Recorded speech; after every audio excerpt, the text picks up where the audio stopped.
mais acomete mulheres entre 30 e 50 anos, a fibromialgia agora passou a ser considerada deficiência. Sobre isso, a gente conversa agora com o Dr. José Eduardo Martinez, reumatologista e presidente da Sociedade Brasileira de Reumatologia. Doutor, bem-vindo ao Fast News aqui na Jovem Pan, é um prazer te receber. Boa tarde, é uma grande honra estar aqui, eu agradeço muito esse espaço.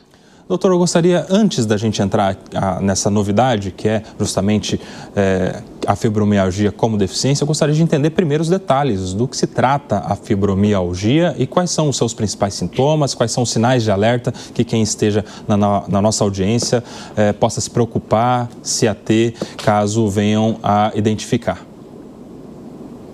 A fibromialgia é uma síndrome que se caracteriza por uma alteração da percepção de dor.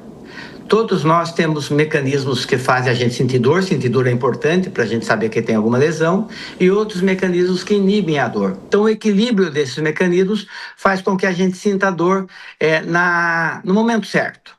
O paciente com fibromialgia tem um desequilíbrio nesses sistemas, e ele passa a ter dor generalizada, mesmo em locais em que não haja lesão.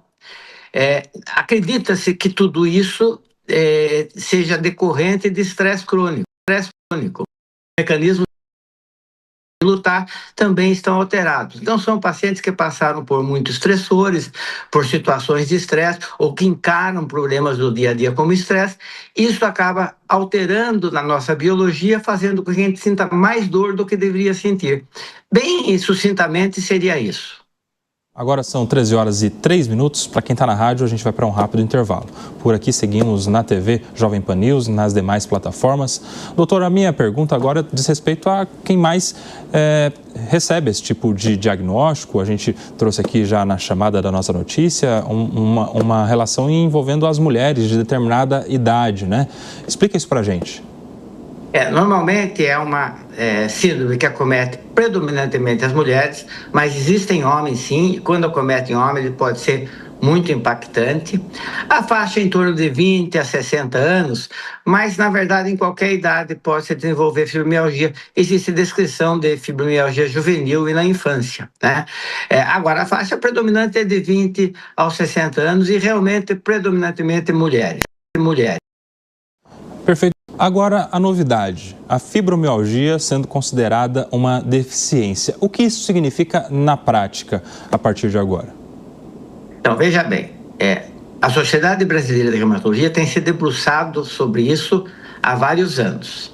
Então, a gente acredita que no âmbito de todos os pacientes de fibromialgia, que são muitos, eu estou falando de 2,5% a 5% da população geral, existem vários graus de impacto. Pessoas com maior intensidade de sintomas, que têm outras doenças associadas, muitas vezes associado a depressão e ansiedade, devem ter muito mais dificuldade do que alguns que tenham sintomas mais leves e moderados. A questão toda dessa nova lei é definir quais são os pacientes que vão ser considerados como deficientes e quais não são. Isso é válido para qualquer doença crônica. A lei estabelece no seu artigo 1C que os pacientes com fibromialgia deverão ser submetidos a uma avaliação de uma equipe multiprofissional e interdisciplinar que avaliará quais aqueles poderão ser considerados deficientes. Isso está estabelecido em lei. E o que eu acho muito justo, né? Porque, na verdade, o grande objetivo da medicina, e também está descrito na lei, no seu artigo 1A, é manter as pessoas socialmente ativas, de uma forma ocupacional adequada, porque a gente também não entende que estar fora da sociedade possa ser bom para os pacientes. A questão é, pensando em Brasil, quantos locais terão essas equipes multiprofissionais e interdisciplinares disponíveis? Qual vai ser o acesso dos pacientes a essas equipes? Então, eu vejo a lei como alguns pontos positivos, o fato de tentar determinar um parâmetro de quem é deficiente ou não, mas vejo uma dificuldade no implantar, pensando em termos de Brasil como um todo, né? Perfeito. Doutor José Eduardo Martinez, uma última e rápida pergunta agora sobre causa e tratamento para esse tipo de doença, fibromialgia, que é uma síndrome, né, que agora passou a ser considerado deficiência também. No momento em que são 13 horas e 6 minutos e nós estamos recebendo de volta aqueles que estavam no intervalo da rádio, falando conosco aqui, Dr. José Eduardo Martinez, reumatologista, presidente da Sociedade Brasileira de Reumatologia, vai nos explicar agora sobre causa e tratamento, doutor, para a gente fechar. Quais são as principais causas e os tratamentos destinados a quem tem fibromialgia? Vou tentar ser bem rápido. Sim. Não existe uma causa definida. Como eu falei, o estresse crônico parece estar na base de tudo isto, né? Então, estressores crônicos e agudos mesmo podem desencadear. Existem sim estudos falando de predisposição genética, de eventualmente gatilhos até infecciosos e ambientais, mas nos parece que é o estresse que está por trás de tudo isto. Quanto a tratamento, está se comprovado que os tratamentos não farmacológicos são mais eficientes do que os medicamentos. O que eu chamo de não farmacológico? Educação e saúde, que é o que nós estamos fazendo aqui. Exercício físico. Eu sou obrigado a abrir o parênteses. O paciente com dor fala assim, eu não posso fazer exercício. Nós não estamos falando em exercícios intensos. Nós estamos falando em alguma movimentação que cada paciente vai poder fazer de acordo com a sua condição, de uma forma leve, progressiva, se possível orientada.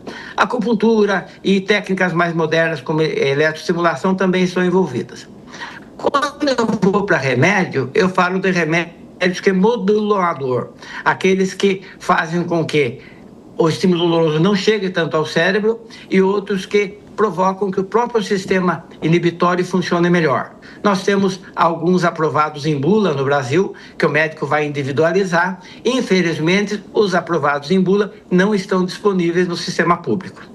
Agora, para fechar mesmo, quem estiver sentindo aí os sintomas que o senhor está nos descrevendo desde o início da nossa entrevista, deve procurar um reumatologista, é isso? Ou um neurologista ou alguma outra especialidade médica? O conhecimento da fibromialgia foi desenvolvido na literatura do reumatologista. Perfeito. Mesmo porque a gente tem que também examinar para ver se não tem sua tendinite, sua bursite, sua dor lombar associado. Não é um diagnóstico tão fácil. Mas como tem muito fibromialgia, o ideal é que a gente capacite Senador Marcos o clínico Duval, do que está na Podemos. atenção primária. Tá? Sim. É isso que eu acho importante.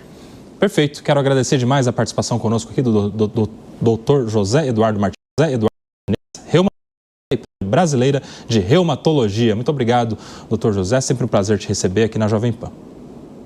Muito obrigado a vocês. A gente segue agora.